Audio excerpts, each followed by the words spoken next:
आज हम बात करने वाले हैं कि कैसे सरकार और ये एजुकेशन सिस्टम आपको एक पढ़ा लिखा मजदूर बना रही है। बात करते हैं सरकारी स्कूलों की।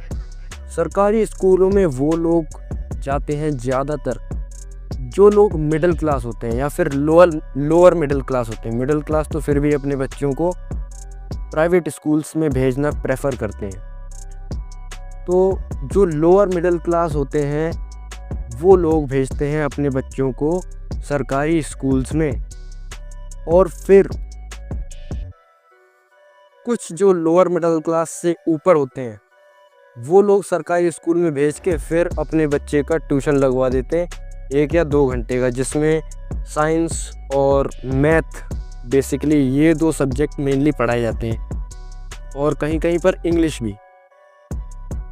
बट जो अपने बच्चों को ट्यूशन नहीं भेज पाते हैं उनका क्या? मैं मेनली बात कर रहा हूँ एजुकेशनल इनइक्वालिटी इन इंडिया की। अब जो लोग ट्यूशन जा रहे हैं वो लोग कहीं ना कहीं बेटर परफॉर्म करेंगे एग्ज़ाम में उन लोगों से जो लोग अपने बच्चों को ट्यूशन नहीं भेज पा रहे हैं। ठीक है, इसी वजह से जो लोग गरीब होते हैं वो कहीं ना कहीं पिछड़ जाते हैं, उनका मॉरल डाउन होता रहता है और वो कुछ नहीं कर पाते लाइफ में। बस वो अपना नाम लिखना सीख जाते हैं, थोड़ी बहुत अंग्रेजी बोलना सीख जाते हैं, बट उनके पास स्किल्स की कमी होती है और कम्युनिकेशन स्किल्स की कमी होती है खास करके, जिस वजह से वो अपनी लाइफ में कुछ अच्छा नहीं कर पाते हैं। तो इसमें गलती किसकी है भाई? गलती है सरकार की, क्योंकि सरकार ने अपने स्कूल्स में वो फैसिलिटीज़ प्रोवाइड ही नहीं करी है जिसके बल पर बच्चा कुछ कर पाए। उसको या तो ट्यूशन ज्वाइन करना पड़ता है या फिर कुछ ना कुछ उसे स्कूल से हटकर करना पड़ता है कमाने के लिए। स्कूल्स पर निर्भर रहेगा तो वो नहीं कर पाएगा कुछ भी। सरकारी स्कूल्स की बात कर रहा हूँ मैं, जैसे दिल्ली के सरकारी स्कूल सर्वोदय, कन्या विद्यालय, बाल विद्यालय, में इनकी बात कर रहा हूँ। केंद्रीय विद्यालय की नहीं। Kendriya Vidyalayas are far better than this kind of shitty schools. और आप लोअर मिडिल क्लास से हो या फिर ट्यूशन भेज पा रहे हो तब तक तो ठीक है, पर क्या हो अगर आप एक किसान के बेटे हो? अब हम कंपैरिजन करने वाले हैं एक किसान के बेटे का और एक ऑटो रिक्शा चलाने वाले के बेटे का। सबसे पहले किसान से कंपेयर करते हैं। अब एक किसान का बेटा जिसकी उम्र अभी 15 साल हो चुकी है, उसने अभी 10th में एडमिशन कराया है। उसको क्या करना पड़ता है? उसका बाप जो है वो सब्जी उगाता है, और अब उसको सुबह सुबह जाना पड़ता है खेत में। वो तोरी कटवाता है, वो लोबिया तोड़वाता है, और उसको 11:30 बज जाते हैं खेत में काम कराते कराते। ठीक है, फिर वो जाता है फिर वो जाता है घर स्कूल के लिए तैयार होने के लिए, ताकि वो स्कूल जाने के लिए रेडी हो सके। और रेडी होते होते उसको खाना खाना पड़ता है, उसको अपने कपड़े धोने पड़ते हैं। ऐसे करते करते खाना पैक करके फिर नहाता है, फिर कपड़े पहनता है, स्कूल की ड्रेस पहनता है ना। तो उसको 12:30 बज जाते हैं, 1 घंटा लग जाता है ये तामझाम करने में, और वो 1 बजे स्कूल पहुंचता है सरकारी स्कूल में। और फिर वहाँ पर जो है टीचर ही नहीं आते। एक टीचर आता है अटेंडेंस लेके, वो भी चला जाता है। फिर आखिरी के 2 पीरियड बचते हैं, उसमें से 2 टीचर आ गए, कभी तो आ गए नहीं तो नहीं आए। ऐसे ही करते करते उसकी पूरी साल निकल जाती है और वो 10वीं में पास हो जाता है। ठीक है, पास हो जाता है, बस अच्छे नंबर नहीं ला पाता है। और जैसी छुट्टी होती है वैसे ही उसको जाना पड़ता है खेत में, घर पर जाके जो भी काम होता है स्कूल का वो करता है, और फिर खाना खा के सो जाता है। और वहीं अब हम कंपैरिजन करेंगे एक रिक्शे वाले के बेटे का।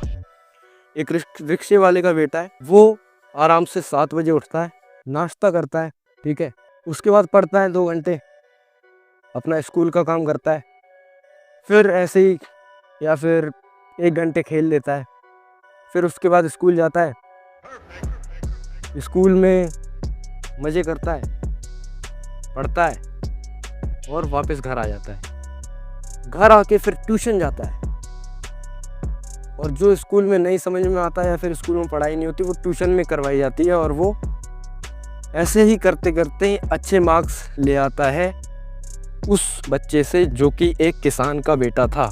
तो अब ऐसे ही करते करते 11th 12th पास कर लेते हैं दोनों, और अब किसान के बेटे के पापा बोलने लगते हैं कि बेटा अब हमसे काम होता नहीं है, अब तू क्या ही कर पाएगा, कॉलेज तो तू करेगा नहीं, और वैसे भी करेगा तो तेरे पे होगा नहीं, और वैसे भी हमारे पास उतने पैसे नहीं है जो हम तुझे कॉलेज पढ़ा सकें। किसान के पापा बोल रहे हैं अपने बेटे को। तो बेटा बेचारा क्या कर सकता है, अब उसके पास कोई ऑप्शन नहीं है, उसको पढ़ाई ड्रॉप करनी पड़ती है। अब उसके साथ हुआ क्या एक्चुअली, किसान का बेटा जो है वो पढ़ गया उतना जितने कि उसको नौकरी ना मिल पाए, बाकी सब काम कर ले। जैसे कि उसे पढ़ना आता है, लिखना भी आता है, लेकिन उसको नौकरी नहीं मिल पाएगी। नौकरी मिलने के लिए तुम्हें ग्रेजुएट होना पड़ता है, ऐसे नहीं मिलती नौकरी। और अगर वो कॉम्पिटिटिव एग्ज़ाम की तैयारी भी करेगा तब भी नहीं कर पाएगा, क्योंकि उसे खेत में काम करना है, ठीक है। और अगर मान लो उसके पापा ने कॉम्पिटिटिव एग्ज़ाम की तैयारी करने के लिए समय दे भी दिया और वो नहीं हुआ सफल, तब तो उसके पास कोई चांस नहीं है सफल होने का, क्योंकि तब तो उसके पापा ताने देंगे ना कि 1 साल हमने तुम्हें दिया तब भी तुम कुछ नहीं कर पाए, अब क्या करोगे, तुमसे कुछ नहीं होने का, चलो हमारे साथ खेत में काम कराओ, यही बोलेंगे, है ना। तो सरकार इनडायरेक्टली जो गरीब बच्चे हैं उनको पढ़ा लिखा मजदूर बना रही है खाली, बस इससे ज़्यादा और कुछ नहीं। और जो लोग किसान के बेटे हैं, जो लोग किसान हैं, उनमें से एक्सेप्शनली कुछ ही होंगे जो सफल हो पाएंगे, जो थोड़े से अमीर किसान के बेटे हैं। मैं जहाँ रहता हूँ ना, वहाँ पर सब लोग खेती करते हैं, इसलिए मैं ये कहानी सुना पाया आपको।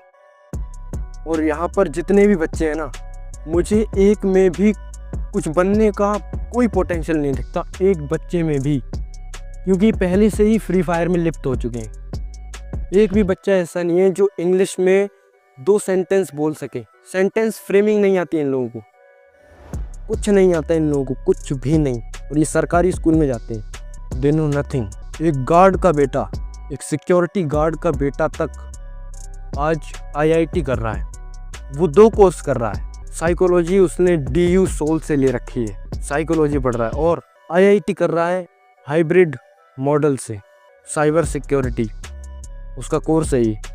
मुझे तो इतना ज़्यादा नहीं पता, पर हाँ इतना पता है कि वो आदमी बहुत नॉलेजेबल है, उसकी उम्र मेरे जितनी है, और वो बायोलॉजी का एक्सपर्ट है, IIT भी कर रहा है, और वो बच्चों को ट्यूशन पढ़ाता है प्राइवेटली भी, और एक NGO में भी काम करता है जहाँ मैं काम करता हूँ।